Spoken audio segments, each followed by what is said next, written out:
make sure I'm ready. And just in case the world should come to an end, I'll be prepared and ready.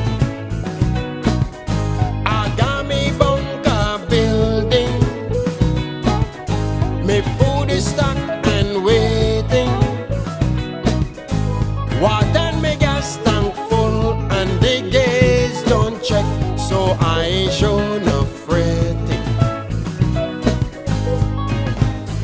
Just in case the world would come to an end, oh, I won't make sure that I'm prepared, my friends. Whoa, yeah.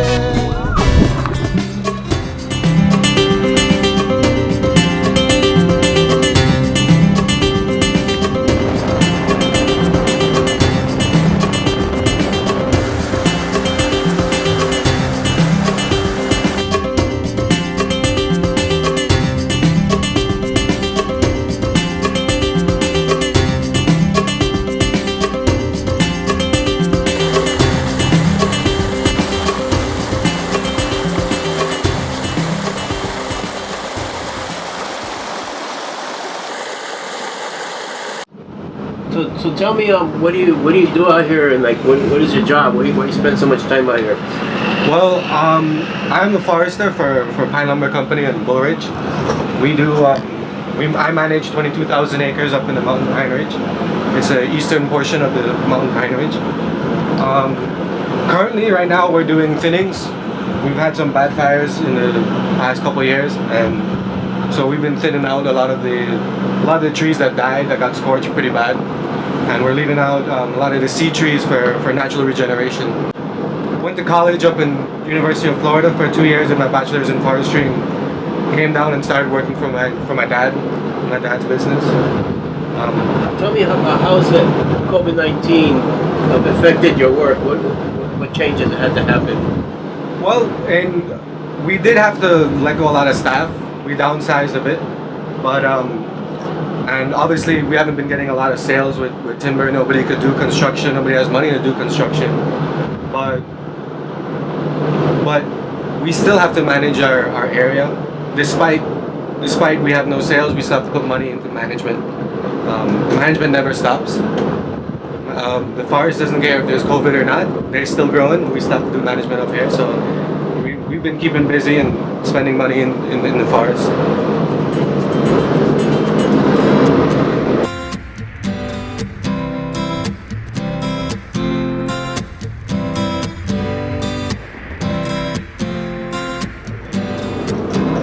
Like, if you notice, a lot of these little trees up here, they're dead. A lot of the tops aren't growing. All of those little trees we can cut out, and we make fence posts out of them. What is this place? So this is block 5. This got hit pretty hard in 2018 with fire, and it stunted a lot of the trees. A lot of the trees are dying.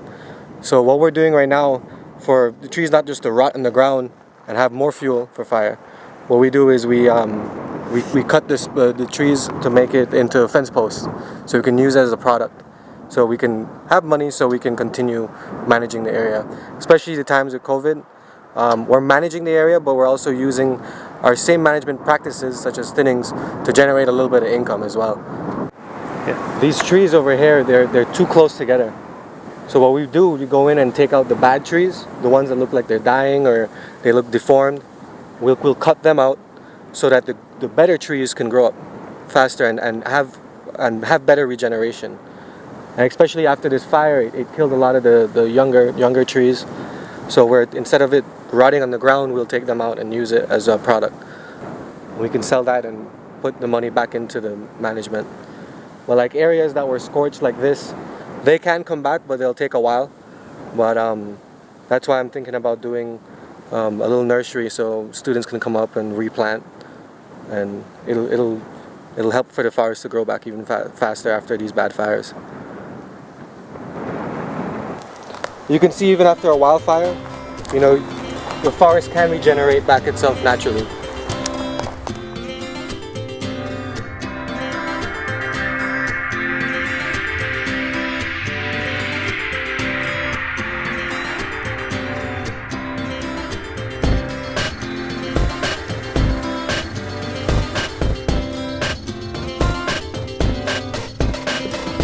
the management of the forest always, it continues even if there is COVID or not. We're always managing the forest even through times of COVID. Our sales did go down for a while. We didn't have any sales. We're just picking back up right now. But yeah, nobody's building, nobody's buying material. But the management of the forest still continues. We can't stop the management. We had the responsibility to manage this forest.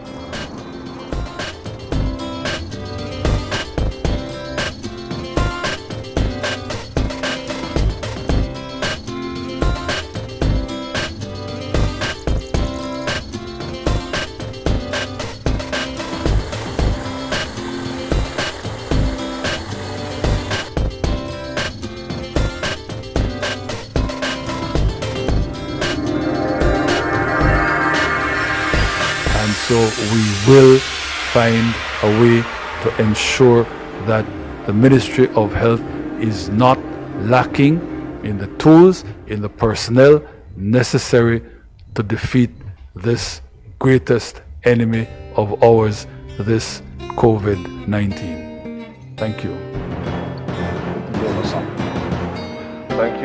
Thank you, Prime Minister, Minister of Sorry.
These were the orphans that were battling during the pandemic, during the fires, the wildfires and so on.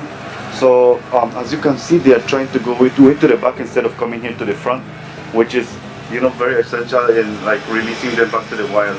They're getting wild, so that's very good for us. So less human contact is best? Yes, less human contact, the better. So we have them here. The clinic is far away, so as you can see, so they can have less human contact.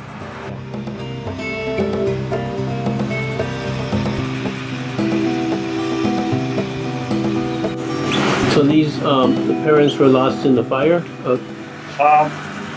Yeah, we can say that the parents were lost in the fires. They were brought in by the forest department, and then another one was brought in by Mystic River Resort. The mother left one behind, so they were trying to take care of the baby, but obviously they didn't really have the proper milk to give them and so on. So they brought them to us so we can bottle feed them and raise them so they can go back to the wild.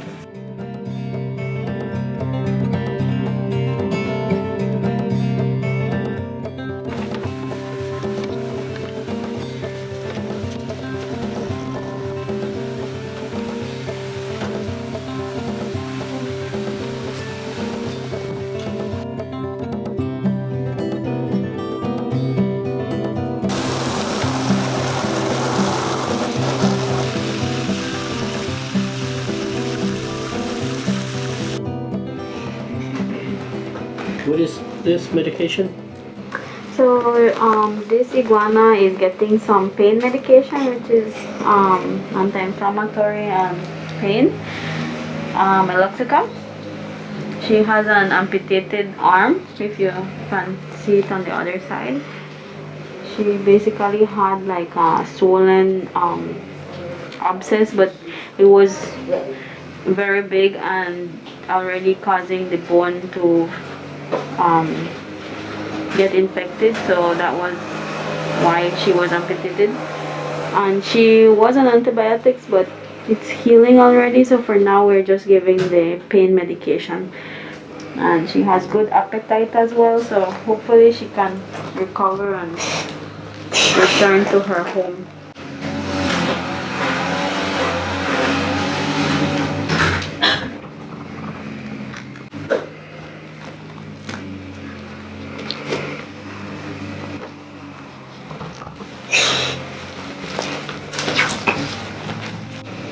Change her bedding.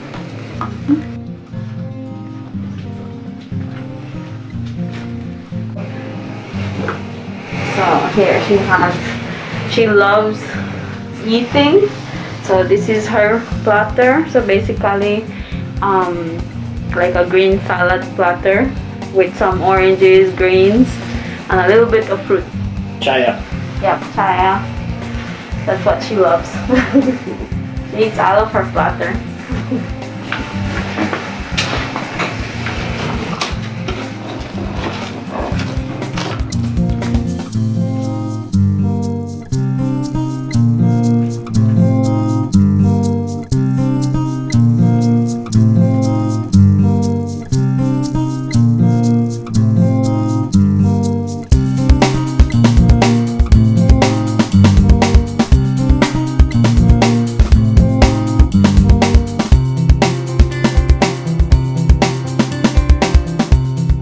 So he was one of the orphans that we got during the lockdown.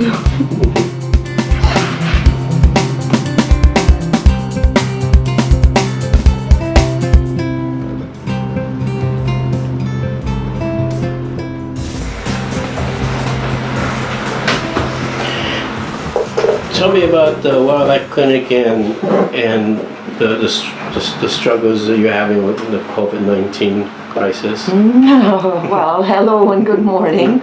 The wildlife clinic was established in late 2011 to provide veterinary care and rehabilitation to imperiled wildlife. With COVID-19, our biggest immediate struggle was that it eliminated our main income source, which was from teaching veterinary students about wildlife medicine and conservation. So whenever COVID hit, we basically lost all of our income. It impacted us in that it made us work harder than ever before, because while we had no more income, we were also an essential service, so we continued with our doors open throughout the state of emergency. And unfortunately, this time of the year also coincided with our baby season, which is our busiest season, and then we had the fire season. So it really has been keeping us very busy for the past however many months. What did you do to supplement funds to operate? So we have actually been working on trying to establish anything that we can do online now. We thought that we had a sustainable income through our veterinary student groups, but it turns out we were wrong and we have to go online now. So we are trying to develop, or I actually have developed my course as an online version now, and we are just launching that and hoping that that will help us in the future. Today we just got the news from PACT, Protected Areas Conservation Trust, that they will support the BWRC. And then we've also gotten emergency help from the Summerlee Foundation from the US, who is one of our oldest funders for the BWRC, as well as Humane Society of the United States.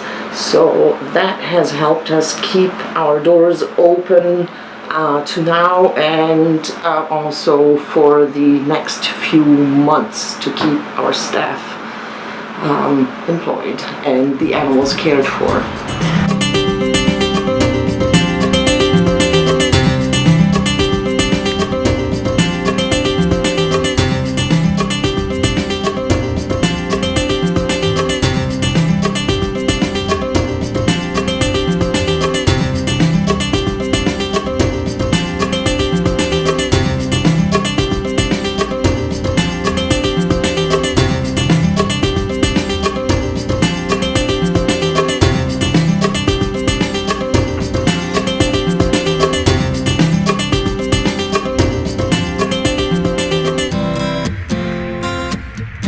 Tell me about the scarlet macaws that they were taken from poachers in the Chickabu. A very exciting event, so to speak, was the capture of poachers recently in the Chickabu that also yielded 7 scarlet macaws. Unfortunately, 2 of those 7 birds were already dead on arrival, but 5 of them were okay, stabilized, and were returned to the Chickabu, where they will soon be soft released. Tell me what's good. What have you experienced? What hopeful experience have you had during this pandemic? As much as it is a really, really hard time for everybody and the entire world, the hopeful part of this crisis is seeing people come together to help out, help each other, help others. And yeah, that's the hopeful part, no? So on that note, everybody stay safe. Wear your masks. Wash your hands. Bye. Just in case the world would come to an end, yeah, I will make sure that I'm prepared, my friends, yeah. Whoa. People running around caught up in our days. I will make sure that I'm prepared for that day. Just in case, oh Lord, just in case, man not gonna be ready. Just in case, should the world come to one, and I say just in case, just in case, man I got me bugaboo.